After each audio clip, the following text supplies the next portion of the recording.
let's talk about the camera package you ultimately chose. I know it's a little bit of a mix. You've got some IMAX in there. You have some Panavision cameras in there. Talk to me about what you ended up choosing and why. Yeah, so we kind of felt right away, me and Kerry, that Bond lives naturally in anamorphic 35.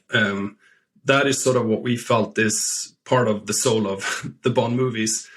But Kerry was so much into, maximizing everything. Like he wanted to make the sets larger than we could build them, and he always wanted to just maximize. He pushed us always to let's see what we could do if we maximize.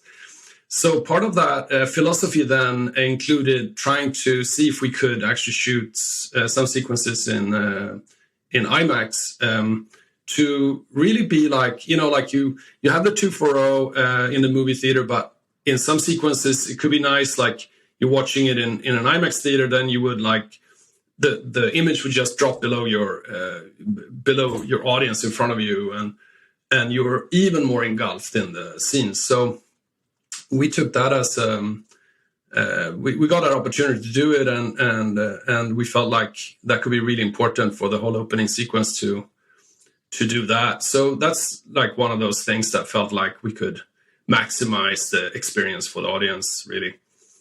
What was your experience like with IMAX? It was interesting because I had shot with it before when we did First Man a little bit, and they are big, and heavy, really heavy cameras. I think they're about 80, 90 pounds, And at first you think that would be complicated. You can put them on helicopters, obviously. You can put them on armed cars, motion, that kind of things, and dollies. But they are trickier to put on Steadicam or handheld or drones or so. And we chose environments that were for example, Matera was a complicated environment to begin with, just to move a camera through those environments fast. Yeah. It's tricky. So that was part of it. But we learned actually as we started to work with them that they're pretty practical. They're very, they're boxy, so they're square. And because they're boxy, they actually fit through a window easily on a car, while another camera would be having the mag stick up, so you would have to have a special mag or not, know. So there's actually situations where they were pretty practical. The lenses go to T2, 2.8. We shot 2.8 all nights. And then the mags they don't last that long. 1,000 footer is 2.5 minutes, I think, or 3 minutes. So they're pretty short mags. And in the beginning it was trickier, for everybody to work around it. You have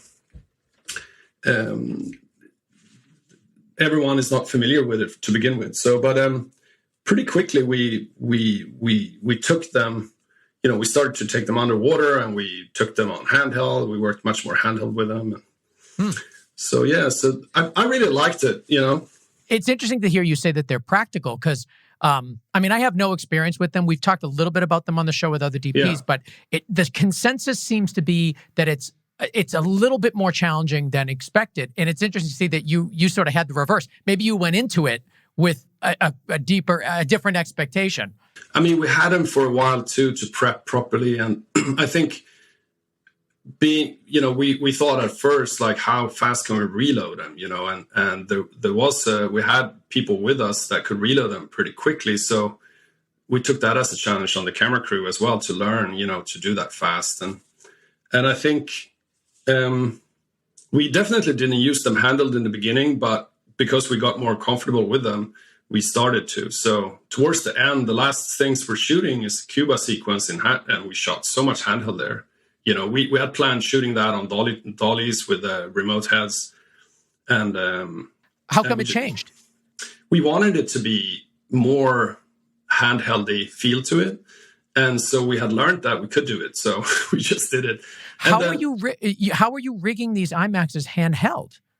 Just took them on the shoulder. Yeah, but a 90-pound camera on the shoulder. Wow. Well, I guess with each mag only being 2 minutes, you're not rolling with it for hours. Tough. But it was obviously very tough on the camera crew. But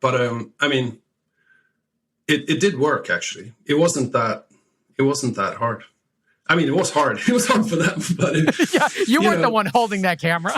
No, but it was hard. But I think they would say the same thing. They would say it's like it was actually fun. It was fun. Yeah. We knew what images we got out of it, and it was like quite exciting to get it on that large negative. It's like so big. Yeah, I imagine it gives you some freedom too, just being handheld, not constrained to a dolly or a crane or anything. It's kind of nice, and also fun to explore. Like with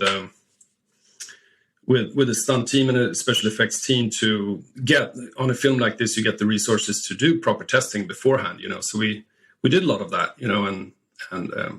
And mounted them on. We found a way to mount them on motocross, like what do you call them, dirt bikes. Yeah. So we could drive through the narrow alleys on dirt bikes and so on. Oh my God.